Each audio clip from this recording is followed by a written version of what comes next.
তেহরানের আকাশে সেদিন ভোরটা অদ্ভুতভাবে নেমে এসেছিল। সূর্য উঠছিল ঠিকই, কিন্তু আলো যেন শহরের গায়ে এসে থমকে দাঁড়াচ্ছিল। উত্তরের আলবোরোজ পর্বতমালার ঢালে জমে থাকা কুয়াশা এমনভাবে ঝুলেছিল যেন প্রকৃতি নিজেই শ্বাস আটকে রেখেছে। কয়েক সেকেন্ডের নীরবতার পর হঠাৎ সাইরেন বেজে উঠল। প্রথমে একটি, তারপর আরেকটি, তারপর যেন পুরো শহর একসঙ্গে চিৎকার করে উঠল। সামাজিক যোগাযোগ মাধ্যমে বার্তা ছড়িয়ে পড়ল বিদ্যুতের মতো দ্রুততায়। তেহরানে হামলা শুরু করেছে ইসরায়েল ও যুক্তরাষ্ট্র। মানুষ জানালার কাছে গিয়ে দাঁড়ালো, কেউ কাপা হাতে ফোন ধরল, কেউ দ্রুত সন্তানকে বুকে টেনে নিল। মসজিদের মিনার থেকে আজানের সুর উঠছিল, কিন্তু তার ভেতরে মিশেছিল এক অদৃশ্য কম্পন। রাজধানীর দক্ষিণে পুরনো এক মুদি দোকানের সামনে দাঁড়িয়ে থাকা সাদা দাড়িওয়ালা বৃদ্ধ বললেন, পারস্যের শহরগুলো বহু ঝড় দেখেছে, কিন্তু এই ঝড়ের গন্ধ আলাদা। এই ঝড়ে শুধু বারুদ নেই, আছে হিসাব। কিন্তু এই গন্ধ শুধু তেহরানের নয়। কয়েক ঘন্টার মধ্যেই খবর আসে জেরুজালেমে ভয়াবহ বিস্ফোরণ। সরাসরি সম্প্রচারে দেখা যায় ধোঁয়ার কুণ্ডলী উঠছে। একই সময়ে বাহরাইনের 3টি স্থানে বিস্ফোরণের খবর ছড়িয়ে পড়ে। স্থানীয় সাংবাদিক ও প্রবাসীদের মাধ্যমে নিশ্চিত হওয়া যায় আমেরিকান সামরিক ঘাঁটিকে লক্ষ্য করে হামলা হয়েছে। মধ্যপ্রাচ্যের আকাশ যেন হঠাৎ বহু দিক থেকে জ্বলে উঠেছে। ইরান কোনো সাধারণ রাষ্ট্র নয়। ইতিহাসের পাতায় যাকে আমরা পারস্য নামে চিনি, সে কেবল একটি ভূখণ্ড নয়, এক দীর্ঘ সভ্যতার স্পন্দিত হৃদয়। এই ভূমি একসময় মানব সভ্যতার প্রাচীনতম প্রশাসনিক কাঠামো গড়ে তুলেছিল। সাইরাস যখন সাম্রাজ্য বিস্তার করেছিলেন, তখন তার শাসনের ভিত ছিল কেবল শক্তি নয়, সহনশীলতা। দারিউস যখন পথ ও ডাক ব্যবস্থা নির্মাণ করছিলেন, তখন তিনি কেবল রাস্তা বানাননি, বানিয়েছিলেন সংযোগের ধারণা। সাফাবি যুগের শিল্প, স্থাপত্য, ক্যালিগ্রাফি ও দর্শন মিলে যে সাংস্কৃতিক জাগরণ তৈরি হয়েছিল, তা প্রমাণ করে পারস্যের শক্তি তার অস্ত্রভাণ্ডারে যতটা, তার চেয়েও বেশি তার আত্মপরিচয়ে। এই ভূখণ্ড শতাব্দীর পর শতাব্দী আক্রমণের মুখোমুখি হয়েছে। আলেকজান্ডারের অশ্বারোহী বাহিনী এসেছিল বিজয়ের উন্মাদনায়, আরব সাম্রাজ্য এসেছিল ধর্মীয় উত্তেজনায়, মঙ্গলেরা এসেছিল ধ্বংসের ঝড় নিয়ে। তবুও প্রতিবারই পারস্য ভেঙেছে, কিন্তু মুছে যায়নি। কারণ তাদের শেখানো হয়েছিল মাথা নত করা আর কৌশলগত ধৈর্য এক নয়। কখনো তারা সময় নিয়েছে, কখনো নীরব থেকেছে, কখনো নতুন রূপে জেগে উঠেছে। আজ যখন তেহরানের আকাশে আগুনের রেখা ছুটে যায়, তখন সেই আগুন শুধু সামরিক আঘাত নয়, তা যেন ইতিহাসের পুরনো ক্ষতগুলোকেও ছুঁয়ে যায়। মানুষ বিস্ফোরণের শব্দ শোনে, কিন্তু তার ভেতরে শুনতে পায় আরেকটি প্রতিধ্বনি, অতীতের। ইরান ইরাক যুদ্ধের দিনগুলো যখন বোমা পড়ত, তখন স্কুল খোলা থাকত। নিষেধাজ্ঞার বছরগুলো যখন ওষুধের সংকট ছিল, কিন্তু জাতীয় মর্যাদা নিয়ে আপোষ ছিল না। সেই দীর্ঘ প্রতিরোধের দিনগুলো আজকের এই মুহূর্তকে ঘিরে দাঁড়িয়ে আছে। তেহরানের এক বৃদ্ধ শিক্ষক বলছিলেন, আমরা শিখেছি টিকে থাকতে। আমাদের শহর আগুনে পুড়েছে, কিন্তু আমরা ছাই থেকে নতুন ইট বানিয়েছি। তার কথার মধ্যে ছিল না রাজনৈতিক উত্তেজনা, ছিল অভিজ্ঞতার ভার। পারস্যের ইতিহাসে একটি বিষয় বারবার ফিরে আসে। অস্তিত্ব রক্ষার লড়াইকে তারা কেবল সামরিক সংঘাত হিসেবে দেখে না, এটি তাদের সাংস্কৃতিক ধারাবাহিকতার অংশ। আক্রমণ তাদের জন্য নতুন নয়, নতুন হলো প্রতিটি আক্রমণের প্রেক্ষাপট, কিন্তু প্রতিরোধের মর্ম একই থাকে। এই মুহূর্তে যখন আন্তর্জাতিক পর্দায় তেহরানের আগুন দেখানো হচ্ছে, তখন শহরের মানুষ নিজেদের ভেতরে আরেকটি মানচিত্র খুঁজে নেয়, মর্যাদার মানচিত্র। তারা জানে একটি শহরকে ক্ষতবিক্ষত করা যায়, কিন্তু একটি সভ্যতার আত্মাকে পরাজিত করা যায় না এত সহজে। এবং এবার আঘাতের জবাব এসেছে দ্রুত ও বহুমাত্রিকভাবে।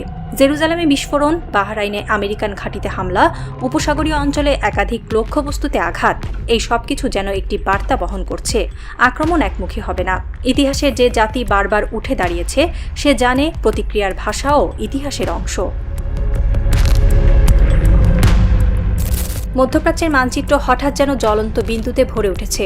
খবর আসছে ওমান ছাড়া প্রায় সব উপসাগরীয় দেশে যেখানে যুক্তরাষ্ট্রের সামরিক উপস্থিতি রয়েছে, সেসব ঘাঁটিকে লক্ষ্য করে আঘাত হানা হয়েছে। সৌদি আরবের ভেতরেও সতর্কতা জারি। বাহরাইনের আকাশে ধোঁয়া। কাতার, কুয়েত, সংযুক্ত আরব আমিরাত, সব জায়গায় সামরিক প্রস্তুতি জোরদার। ইসলামী বিপ্লবী গার্ড বাহিনী এক বিবৃতিতে জানিয়েছে, তেহরানের পাল্টা আঘাত থামবে না। শত্রুকে নির্ধারিতভাবে পরাজিত না করা পর্যন্ত প্রতিক্রিয়া চলতেই থাকবে। এই ঘোষণা কেবল আবেগঘন নয়, এটি কৌশলগত দৃঢ়তার প্রকাশ।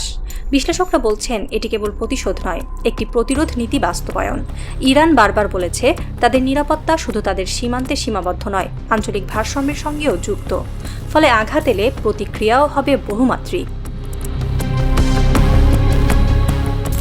ওয়াশিংটনের কৌশলগত মহলে বহু বছর ধরে একটি প্রশ্ন ঘুরছে, ইরানকে কিভাবে ঠেকানো যায়।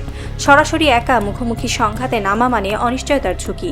ইরানের ভৌগোলিক বিস্তার, পাহাড়ি প্রতিরক্ষা, ক্ষেপণাস্ত্র সক্ষমতা এবং আঞ্চলিক নেটওয়ার্ক সব মিলিয়ে এটি এক জটিল সমীকরণ। এই সমীকরণেই জোটের প্রয়োজন পড়ে। ইসরায়েল ও যুক্তরাষ্ট্র একই ফ্রেমে দাঁড়িয়ে আঘাত হানে, কিন্তু পাল্টা প্রতিক্রিয়া যখন উপসাগরীয় ঘাঁটিতে গিয়ে পৌঁছায় তখন বোঝা যায় সংঘাত শুধু দুই দেশের মধ্যে সীমাবদ্ধ নেই।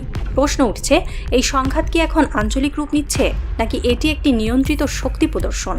অনেক পর্যবেক্ষকের মতে ইরান চায় দেখাতে তাদের হাতে শুধু প্রতিরক্ষা নয়, পাল্টা আঘাতের সক্ষমতাও রয়েছে। যুক্তরাষ্ট্র ও ইসরায়েল জানে ইরানকে দুর্বল করা মানে আঞ্চলিক শক্তির ভারসাম্য বদলে দেওয়া। পারস্য উপসাগর, হরমুজ প্রণালী, জ্বালানি বাজার সবকিছু এই সংঘাতের ছায়ায় কাঁপছে।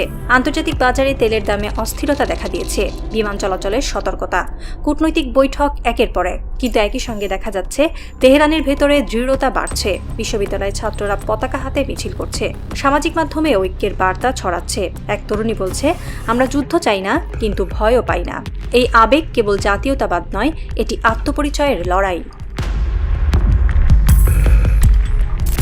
ইতিহাস দেখিয়েছে বহিরাগত আঘাত অনেক সময় ভেতরের ঐক্যকে শক্তিশালী করে। ভিয়েতনাম, ইরাক, আফগানিস্তান প্রতিটি অধ্যায় প্রমাণ করে দীর্ঘস্থায়ী সংঘাতের জেদ ও ধৈর্য বড় শক্তি।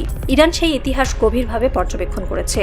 নিষেধাজ্ঞা, কূটনৈতিক চাপ, সামরিক হুমকি সবকিছুর মধ্যেও তারা একটি বয়ান তৈরি করেছে, প্রতিরোধ মানেই অস্তিত্ব রক্ষা।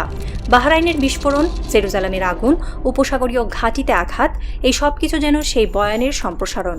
বার্তা স্পষ্ট, আক্রমণ করলে প্রতিক্রিয়া আসবে এবং তা সীমাবদ্ধ থাকবে না। তেহরানের এক মা বললেন, আমরা শান্তি চাই, কিন্তু আমাদের সন্তানদের ভবিষ্যৎ যদি হুমকির মুখে পড়ে আমরা চুপ করে থাকব না। তার চোখে জল, কিন্তু কণ্ঠে আগুন। মধ্যপ্রাচ্যের রাত এখন আর শান্ত নয়। জেরুজালেমের সাইরেন, বাহরাইনের ধোঁয়া, উপসাগরে যুদ্ধজাহাজের তৎপরতা। ওমান ছাড়া প্রায় সব উপসাগরীয় অঞ্চলে সতর্কতা। কূটনৈতিক মহল ব্যস্ত, জাতিসংঘের জরুরি বৈঠকের আলোচনা। এই অপেক্ষা কেবল পরবর্তী হামলার নয়, এটি ইতিহাসের পরবর্তী অধ্যায়ের। ইরান কি আরও বিস্তৃত পাল্টা আঘাত আনবে, নাকি কৌশলগতভাবে থামবে? বিশ্বের দৃষ্টি এখন এই প্রশ্নে স্থির। রাত আরও গভীর হয়েছে। তেহরানের উপর ঝুলে থাকা আকাশ এখন কালচে নীল, কিন্তু তার বুক চিরে মাঝে মধ্যে আলো ঝলসে উঠছে। দূরে বিস্ফোরণের শব্দ, কাছে সাইরেনের দীর্ঘ হাহাকার। তবু শহর পুরোপুরি ভেঙে পড়েনি। জানালার কাছে আলো জ্বলছে, বারান্দায় মানুষ দাঁড়িয়ে আছে, কেউ কোরআন তেলাওয়াত করছে, কেউ সন্তানের মাথায় হাত রেখে আকাশের দিকে তাকিয়ে আছে।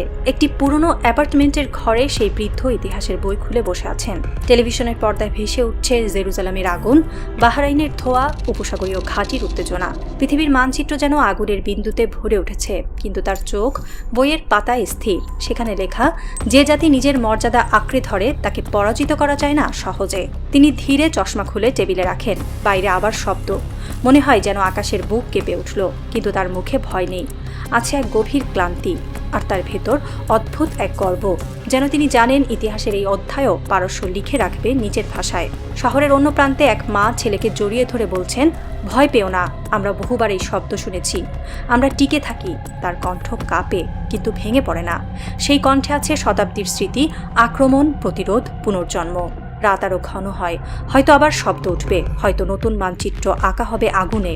কিন্তু তেহরান দাঁড়িয়ে আছে, ক্ষতবিক্ষত তবু অনমনীয়, আবেগে ভেজা তবু অবিচল। পারস্য অতীতে মাথা নত করেনি। আজও আগুনের মানচিত্রে দাঁড়িয়ে সে নীরব কিন্তু দৃঢ় কণ্ঠে বলছে, আমাদের ইতিহাস এখনো শেষ হয়নি।